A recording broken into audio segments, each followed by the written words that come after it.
अरे यार बीजेपी तो मेरे मेरे हालो करम पे चुनाव जीता वहां पर एकमात्र छातापुर का। समाजवादी विचारधारा में बहुत डोलमोल हो रहा है। कोई डोलमोल नहीं हो रहा है, भ्रम की स्थिति है, राजनीतिक प्रोपेगेंडा है। लोगों को रोजगार चाहिए, लोगों को यानी कि महंगाई से निजात चाहिए, लोगों को यानी कि स्कूल अच्छा चाहिए, स्वास्थ्य चाहिए अच्छा, वो हम दे रहे हैं, हमारे नेता नीतीश कुमार दे रहे हैं। भारत के माननीय प्रधानमंत्री है, वो अपने सीनियर लीडर का न तो आडवाणी जी का सम्मान कर पाए, न मनोहर जोशी जी का सम्मान कर पाए। ऐसे सीनियर लीडर का जब जो सम्मान नहीं कर पाए, वो आज भारत के प्रधानमंत्री हैं, यह खेदजनक बात है हम संपूर्ण भारतवासी के लिए। बिहार में यह कहें कि पूरी हिंदी पट्टी में पाला बहुत कड़ाके का पड़ रहा है, मगर उसके बीच जो सियासी गर्माहट है बढ़ी हुई है। अभी 22 जनवरी को प्राण प्रतिष्ठा हुई रामलला की, उस वक्त भी पटना या कहें कि पूरे प्रदेश भर में सड़कों पर एक अलग तरह का हुजूम देखने को मिला।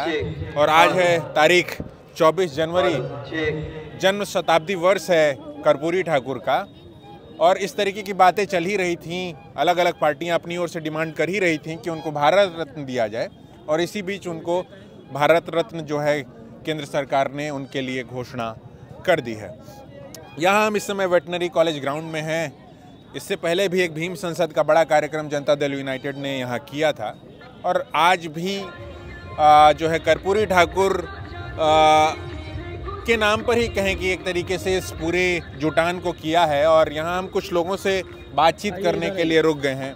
कोई मधेपुरा का रहने वाला है, कोई कहीं और का। लोकसभा चुनाव के लिए है ना सारी तैयारी? नहीं, लोकसभा के चुनाव में तो जो होना है वो तो होगा ही। जो कर्पूरी जी 77 में आरक्षण लागू किए थे संघर्ष करके, वो कर्पूरी जी का सपना आज पूरा हुआ है। माननीय प्रधानमंत्री जो कि भी बधाई और स्वागत करते हैं, उन्होंने भारत रत्न से सम्मानित किया हमारे स्वर्गीय कर्पूरी ठाकुर जी को, और उन्हीं के राह के राही हमारे माननीय मुख्यमंत्री हैं, जो आज देश नहीं विदेश में भी इनको जाना जाता है। ईमानदार में, अच्छे लोग में, विकास ये सामाजिक काम भी करते हैं और सरकारी काम भी करते हैं। 500 कितना योजना चल रहा है और सामाजिक काम में जल जीवन हरियाली हो या वृक्षारोपण कार्यक्रम हो, बेटी बचाओ बेटी पढ़ाओ, ऐसे काम भी सामाजिक मतलब कितना भी ठंडा होता है कि पूरे प्रदेश का भ्रमण ही कर लेते हैं, लोगों से मुखातिब हो जाते हैं कि हमारे प्रदेश में कौन दुखी है, कौन गरीब है, कौन लाचार है, जिसका समस्या वो सुनते रहते हैं।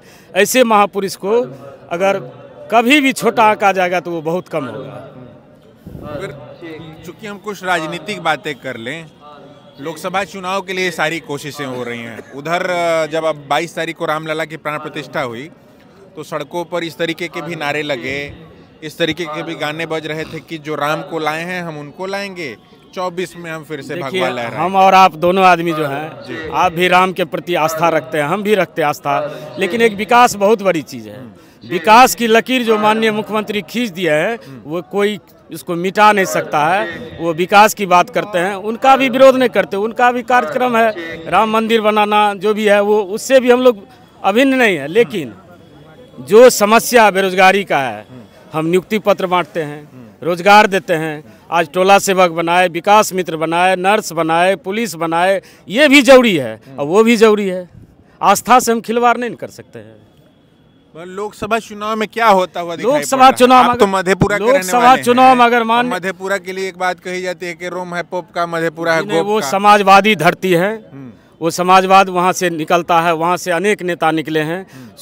माननीय स्वर्गीय बीपी मंडल साहब जो आरक्षण के प्रतीक हैं, माननीय शरद यादव जी जो आरक्षण का झंडा लहराए हैं, उनके ही साथी हैं माननीय नीतीश कुमार जी। इसलिए मधेपुरा समाजवाद की धरती है, वहाँ से राजनीति की गूंज उठती है। और गोप के अलावा कोई जीता है? पॉलिटिकल बात बताइए ना। नहीं, वहाँ तो है ही वैसा बात है, वहाँ संख्या ज़्यादा है तो उनका ही कैंडिडेट होगा, वो तो अच्छी बात है। कौन कैंडिडेट होने जा रहा है इस बार? ये हम नहीं बताइए, तो नेता बताएंगे ना, वो कार्यक्रम। शरद यादव जी पिछली बार लड़े थे जी जी, और दूसरी तरफ दिनेश चंद्र यादव जी थे, तो उनके साथ नीतीश बाबू थे, जीत हुआ उनका।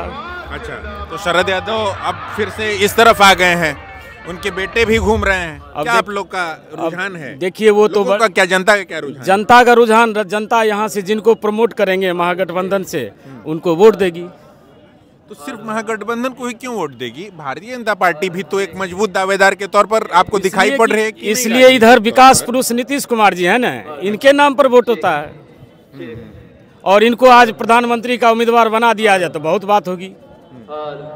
मगर प्रधानमंत्री के उम्मीदवार कभी संयोजक बनने की बात उधर से, मतलब कांग्रेस भी तो एक बड़ी पार्टी है ना सर। कांग्रेस है, लेकिन हमारे मुख्यमंत्री में ऐसा कोई कमी नहीं है जो प्रधानमंत्री लायक नहीं है। सुपौल से, सुपौल का क्या हालचाल है? सुपौल का हाल मस्त है। जब 5 विधानसभा पहले दे चुके हैं तो अब कुछ कहना ही नहीं है। पिछली बार जब दिए होंगे तब तो बीजेपी के साथ था। अरे यार, बीजेपी तो मेरे हालो करम पे चुनाव जीता वहां पर एकमात्र छातापुर का। बाकी तो मेरे माननीय विजेंद्र यादव जिंदाबाद है। वहां की जनता समाजवादी विचारधारा जिंदाबाद है। समाजवादी विचारधारा में बहुत डोलमोल हो रहा है। कोई डोलमोल नहीं हो रहा है, भ्रम की स्थिति है, राजनीतिक प्रोपेगेंडा है, सारा जनता समझ रहा है। सब गोली मीडिया का कमाल है, प्रोपेगेंडा है, प्रोपेगेंडा। पूरा प्रोपेगेंडा है, अफवाह है। संगठित हैं रहेंगे। मगर सर ये बताइए, अभी जिस तरीके से प्राण प्रतिष्ठा हुई और प्राण प्रतिष्ठा के दौरान जिस तरीके का एक माहौल पूरे देश भर में या प्रदेश भर में दिखा, उसका काउंटर क्या है? हमारे पास काउंटर है ना। हमारा काम, हमारा विकास, हमारा संगठन क्षमता, हमारा वो चीज है। हम विकास की बात करते हैं, हम रोजगार की बात करते हैं, हम नौकरी देने में अभी देश में सबसे अव्वल प्रदेश में आते हैं। तो हमारी मुकाबला कहीं कोई कर ही नहीं सकता है। लोगों को रोजगार चाहिए, लोगों को यानी कि महंगाई से निजात चाहिए, लोगों को यानी कि स्कूल अच्छा चाहिए, स्वास्थ्य चाहिए अच्छा, वो हम दे रहे हैं। हमारे नेता नीतीश कुमार दे रहे हैं, हमारा महागठबंधन दे रहा है, इसलिए कहीं कोई दिक्कत नहीं है बिहार में। मगर उधर जब एक चेहरे बनाम चेहरे की राजनीति होती है, वो पूछता है उधर का लोग कि नरेंद्र मोदी के सामने कौन है चेहरा? अरे भाई, हमारे महागठबंधन में तो अकेला है ना। हमारे यहाँ 50 चेहरा है। जो तय करेगा एक आदमी, जो तय करेगा उसमें एक आदमी निकल के आएगा। हर आदमी के पास सूझबूझ है, हर आदमी पॉलिटिकली रूप से मैच्योर्ड है। बहुत सारा स्टेट में उनको देश को चलाने का, राज्य को चलाने का अनुभव है। वो संभल के आएगा, निकल के आएगा, बनेगा। नरेंद्र मोदी अपने को चेहरा बताते हैं क्या? जब वो प्रधानमंत्री नहीं बने थे तो उससे पहले क्या उनके पास अनुभव था पूरा देश चलाने का क्या? और तो हमारे यहाँ से भी निकल के आएगा। हम लोग तय करेंगे जब चुनाव जीत के जाएंगे कि उसमें जो बढ़िया होगा वो बनेगा, वही होगा। और बताइए क्या बोल रहे हैं सर? जो अपने सीनियर का सम्मान नहीं कर पाए नरेंद्र मोदी जी, जो भारत के माननीय प्रधानमंत्री है, वो अपने सीनियर लीडर का न तो आडवाणी जी का सम्मान कर पाए, न मनोहर जोशी जी का सम्मान कर पाए। ऐसे सीनियर लीडर का जब जो सम्मान नहीं कर पाए, वो आज भारत के प्रधानमंत्री हैं। यह खेदजनक बात है हम संपूर्ण भारतवासी के लिए। कि ऐसे सम्मान और असम्मान की बात करेंगे तो नीतीश जी के साथ भी बहुत तरह का आक्षेप लगता है, चाहे जॉर्ज फर्नांडिस की बात हो या शरद यादव की बातचीत हो। सम्मान क्या उतना ही सम्मान हुआ जितना होना चाहिए था आपके दल में? हमारे दल में सभी व्यक्ति को एक जो कार्यकर्ता है, छोटा कार्यकर्ता से लेकर सीनियर लीडर तक को सम्मान दिया जाता है और हम लोग अपने आप को सम्मानित महसूस करते हैं। क्या दिखाई पड़ रहा है 24 में? 24 में भारत का प्रधानमंत्री माननीय नीतीश कुमार जी होंगे। बिहार से 40 का 40 सीट लेंगे। ये जदयू के कार्यकर्ता की भावना है कि आम जन भावना है? आम जन भावना है। ये गली कुची, हर चाय दुकान, हर पान दुकान पर अगर आप पूछेंगे, जानकारी लेंगे तो आपको एक ही आवाज मिलेगी, नीतीश कुमार।